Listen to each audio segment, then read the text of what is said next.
സ്നേഹിതരെ, ജീവിതയാത്രയുടെ പുതിയൊരു കുക്കിംഗ് വീഡിയോയിലേക്ക് ഏവർക്കും സ്വാഗതം. ഇന്ന് നമുക്ക് കുറച്ച് ഇടിയിറച്ചി കിട്ടിയിട്ടുണ്ട് കേട്ടോ. അത് ഉപയോഗിച്ചുള്ള ഒരു വിഭവമാണ് ഇന്ന് തയ്യാറാക്കുന്നത്. ഇതാണ് കേട്ടോ ഇടിയിറച്ചി. ഇത് പുകയത്ത് വെച്ച് ഉണക്കിയതാണ്. ഇത് നന്നായിട്ട് ഉണങ്ങിയിരിക്കുകയാണ്. അതുകൊണ്ട് തന്നെ ഇത് നല്ല ചൂടുവെള്ളം ഒരു പാത്രത്തിലെടുത്തിട്ട് 2 മണിക്കൂറെങ്കിലും നമ്മളിതൊന്ന് കുതിർത്തെടുക്കണം. എന്നിട്ട് ഇത് ചതച്ചെടുക്കണം. അങ്ങനെയാണ് ഇത് പാകപ്പെടുത്തേണ്ടത്. നല്ല ഹാർഡാണ്. അതുകൊണ്ട് നമുക്ക് വെള്ളത്തിലിട്ട് കുറച്ച് സമയം ഇവിടെ അടച്ചു വയ്ക്കാം. 2 മണിക്കൂറിന് ശേഷം ബാക്കി കാര്യങ്ങൾ ചെയ്യാം. ഇപ്പോൾ ഏതാണ്ട് 2 മണിക്കൂറൊക്കെ കഴിഞ്ഞിട്ടുണ്ട് കേട്ടോ. ഇത് ഓരോ പീസും ഇതുപോലെ എടുത്ത് ഇടികല്ലിൽ വെച്ച് ഇടിച്ചെടുക്കുകയാണ് ചെയ്തത്. ഇടിച്ച് നല്ലവണ്ണം നാരാക്കി എടുക്കണം. നല്ല പാടാണ് ഇത്. നന്നായിട്ട് ഇത്തിരി ജോലിയുണ്ട്. കാരണം ഇടികല്ല് ഇങ്ങനത്തെ കല്ലില്ലെങ്കിൽ അരകല്ല് വെച്ച് ചെയ്യാവുന്നതാണ്. അമ്മിക്കല്ല് ഇപ്പം പലർക്കും കുറവാണല്ലോ. അപ്പം ഇങ്ങനെ ചതച്ചെടുത്തിട്ട് വേണം ഇതിനെ പാകപ്പെടുത്തി എടുക്കുന്നതിന്. ഇങ്ങനെ ഓരോന്നായിട്ട് മുഴുവനും ചതച്ചെടുത്തിട്ട് വരാം കേട്ടോ. അത് കഴിഞ്ഞിട്ട് കൈ കൊണ്ട് ഇങ്ങനെ പിന്നിയെടുക്കണം. ഇറച്ചി മുഴുവൻ ഞാൻ ഇങ്ങനെ ഇടിച്ച് നാരും ഇങ്ങനെ ആക്കി എടുത്തിട്ടുണ്ട്. എന്നാലും നന്നായിട്ടായിട്ടില്ല. അപ്പോൾ ഇതുപോലെ കുറച്ചുകൂടെ ഇതായി കിട്ടണമെങ്കിൽ മിക്സിയുടെ ജാറിലേക്കിട്ട് ഒന്ന് ക്രഷ് ചെയ്തെടുക്കുകയാണ് നല്ലത്. അപ്പോൾ എല്ലാം ഒരു നാര് പരുവത്തിന് കിട്ടും. അങ്ങനെ ചെയ്തെടുക്കാം ഇനിയിപ്പം. അപ്പോൾ അതിനായിട്ടൊരു മിക്സിയുടെ ജാറിലേക്ക് ഇട്ട് കൊടുത്ത് അതിലേക്ക് ഒന്ന് ക്രഷ് ചെയ്തെടുത്തപ്പോൾ ഇങ്ങനെ ആയി കിട്ടിയിട്ടുണ്ട് കേട്ടോ. ഇപ്പം നല്ല പരുവത്തിന് കിട്ടിയിട്ടുണ്ട്. ഇനി ഇതിനെ നമുക്കൊന്ന് പാകപ്പെടുത്തി എടുക്കണം കേട്ടോ. ഇതേ പരുവത്തിനാണ് നമുക്ക് കിട്ടേണ്ടത്. അധികം അരഞ്ഞു പോകരുത്. ഞാൻ ഇവിടെ കുറേ അധികം ചുവന്നുള്ളി അരിഞ്ഞ് വെച്ചിട്ടുണ്ട്. കുറച്ച് ഇഞ്ചി വെളുത്തുള്ളി പേസ്റ്റ് വെച്ചിട്ടുണ്ട്. അതുപോലെ ഒരു വലിയ പച്ചമുളക് ചെറുതായിട്ട് അരിഞ്ഞതും ആക്കിയിട്ടുണ്ട്. ഇനി ഒരു തുണ്ട് കറിവേപ്പില വേണം. ഇനി കുറച്ച് മസാലയും കൂടിയാണ് ആവശ്യം. ആദ്യം തന്നെ ഒരു ചീനിച്ചട്ടി അടുപ്പത്ത് വെച്ച് കുറച്ച് വെളിച്ചെണ്ണ ഒഴിച്ചു കൊടുക്കാം. ഒരു 3-4 ടേബിൾ സ്പൂൺ വെളിച്ചെണ്ണ ഉണ്ട് കേട്ടോ. ഇതൊന്ന് വറുത്ത് കിട്ടണമല്ലോ. അതുകൊണ്ട് 4 ടേബിൾ സ്പൂണോളം വെളിച്ചെണ്ണ ആദ്യം ഒഴിക്കുകയാണ്. ഇനി വെളിച്ചെണ്ണ ചൂടായി വരുമ്പോഴേക്കും കുറച്ച് കറിവേപ്പില ഇട്ട് കൊടുക്കാം. കറിവേപ്പിലയുടെ കൂടെ തന്നെ ചുവന്നുള്ളി അരിഞ്ഞതും ചെറുതായി അരിഞ്ഞ് വെച്ചിരിക്കുന്ന കുറേയേറെ ചുവന്നുള്ളി ഉണ്ട്. അതരിഞ്ഞതും ഒരു പച്ചമുളക് കീറിയതും ഇഞ്ചി വെളുത്തുള്ളി പേസ്റ്റും കൂടി ഇട്ട് നന്നായിട്ടൊന്ന് ഇളക്കി യോജിപ്പിച്ച് കൊടുക്കണം. ഇതെല്ലാം കൂടി ഒന്ന് ഇളക്കി യോജിപ്പിക്കാം. ഉള്ളിയും മറ്റും ഇവിടെ പാകത്തിന് വഴന്ന് കിട്ടിയിട്ടുണ്ട് കേട്ടോ. ഇനി ഇതിലേക്ക് കുറച്ച് മസാലകളാണ് ചേർത്ത് കൊടുക്കേണ്ടത്. കുറച്ച് മസാലയ്ക്ക് വേണ്ടിയിട്ടുള്ള കുറച്ച് പൊടികൾ. അത് ഗരം മസാല പൊടി, കുറച്ച് മുളക് പൊടി. ഇതൊന്ന് ഇളക്കി യോജിപ്പിച്ച് കൊടുക്കാം.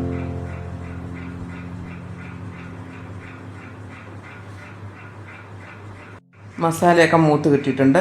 ഇനി ഇതിലേക്ക് നമ്മൾ തയ്യാറാക്കി വെച്ചിരിക്കുന്ന ഇറച്ചി, അതായത് ഇടിച്ച് വെച്ചിരിക്കുന്ന ഇറച്ചി ചേർത്ത് കൊടുക്കുകയാണ്.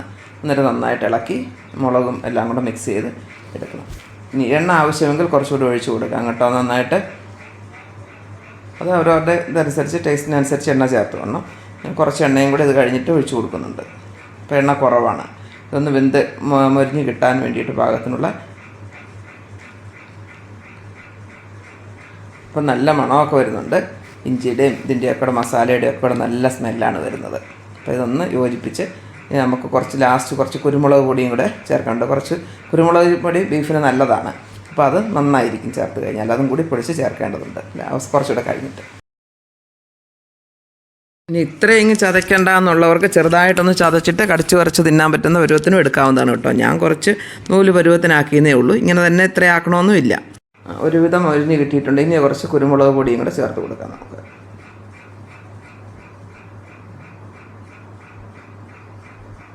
നന്നായിട്ടൊന്ന് ഇളക്കി യോജിപ്പിക്കാം. ആവശ്യമെങ്കിൽ ഉപ്പൊക്കെ ഒന്ന് ചെക്ക് ചെയ്ത് നോക്കണം. എണ്ണയും കൂടെ ചേർത്ത് കൊടുക്കാം കുറച്ച്.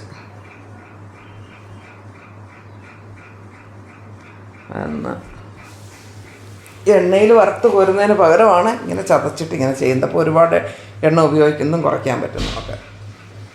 കുറച്ച് മസാലപ്പൊടി, അതായത് ഇതിൻ്റെ പൊടിയുണ്ടല്ലോ, മീറ്റ് മസാല അല്ലെങ്കിൽ ബീഫ് മസാല അങ്ങനെ എന്തെങ്കിലും ഉണ്ടെങ്കിൽ അതും കൂടെ ചേർത്ത് കൊടുത്താൽ നന്നായിരിക്കും. എന്നിട്ടൊന്ന് ഇളക്കി യോജിപ്പിക്കുക. ഇതിൻ്റെ ഒരു ടേസ്റ്റ് പറയാൻ പറ്റില്ല. മണം അതുപോലെ തന്നെയാണ് കേട്ടോ. അത്രയ്ക്ക് ഗംഭീരമാണ്. എല്ലാവരും ഇതൊന്ന് ട്രൈ ചെയ്ത് നോക്കണം. നമ്മുടെ എല്ലാ നാടുകളിലും കിട്ടാൻ പ്രയാസമുണ്ട്. ഓൺലൈനിലൊക്കെയാണ് വാങ്ങാൻ കിട്ടും. ഇല്ലെങ്കിൽ ബീഫൊക്കെ വാങ്ങുമ്പോൾ അടുപ്പൊക്കെ ഉള്ളവരാണെങ്കിൽ ഒന്ന് പുകയത്ത് വെച്ച് ഉണക്കിയാലും മതി. ഇടുക്കി, വയനാട്, കോട്ടയം ജില്ലകളിലൊക്കെ സുലഭമായിട്ട് കിട്ടും കേട്ടോ.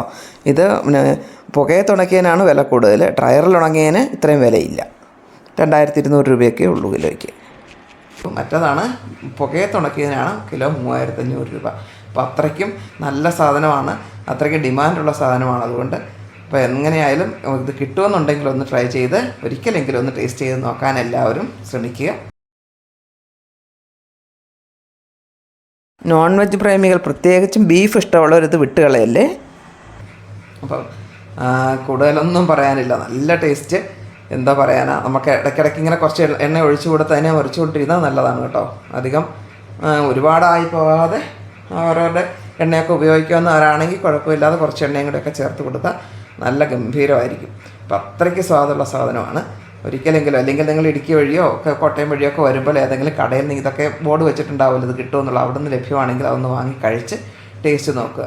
എന്തായാലും തീർച്ചയായിട്ടും ഇഷ്ടപ്പെടുമെന്നുള്ളത് 100% ഉറപ്പാണ്. ലാസ്റ്റ് ഇതാ കുറച്ച് കുരുമുളക് പൊടിയും കൂടി ഇട്ട് കൊടുക്കുവാണേ. ഇങ്ങനെയൊക്കെ ഇതൊക്കെ കണ്ടുകൊണ്ടിരിക്കുന്ന സമയത്ത് നമ്മുടെ ചാനൽ സബ്സ്ക്രൈബ് ചെയ്യാതെ കാണുന്നവരുണ്ടെങ്കിലേ, വിട്ടുപോയിട്ടുണ്ടെങ്കിൽ ഒന്ന് സബ്സ്ക്രൈബ് ചെയ്തേക്കണം. അതുപോലെ തന്നെ തൊട്ടടുത്ത് കാണുന്ന ഓൾ എന്ന ഓപ്ഷനോട് ഒന്ന് കൊടുത്ത് എനേബിൾ ചെയ്തിട്ടേക്കണേ. എന്നാൽ മാത്രമേ ഞങ്ങളുടെ വീഡിയോസൊക്കെ നിങ്ങളുടെ നോട്ടിഫിക്കേഷനിലൂടെ നിങ്ങളിലേക്ക് എത്തുകയുള്ളൂ. അപ്പോൾ അതുപോലെ തന്നെ നിങ്ങളുടെ റിലേറ്റീവ്സും ഫ്രണ്ട്സിനും ഒക്കെ ഒന്ന് ഷെയർ ചെയ്ത് കൊടുക്കാനൂടെ മറക്കല്ലേ. അപ്പോൾ ഞങ്ങൾ ഉടനെ തന്നെ മറ്റൊരു വീഡിയോയുമായിട്ട്, കുക്കിംഗ് വീഡിയോ നിങ്ങൾക്ക് ഇഷ്ടപ്പെടുന്ന തരത്തിലുള്ള വീഡിയോയുമായിട്ട് എത്താമെന്ന പ്രതീക്ഷയുണ്ട്. അപ്പോൾ നിങ്ങളുടെ വിലയേറിയ അഭിപ്രായങ്ങൾ അറിയിക്കുക, കമൻസുകൾ രേഖപ്പെടുത്തുക. അപ്പോൾ എന്തായാലും ഒന്ന് ട്രൈ ചെയ്ത് നോക്കണം. ഒരിക്കലെങ്കിലും കഴിച്ചിട്ടില്ലേ വലിയ നഷ്ടം തന്നെയാണ് കേട്ടോ. അതായത് നോൺ വെജുകാർക്ക് പ്രത്യേകിച്ച് ഭയങ്കര നഷ്ടമായിരിക്കും ഒന്ന് കഴിച്ച് നോക്കിയിട്ടില്ല എങ്കിൽ.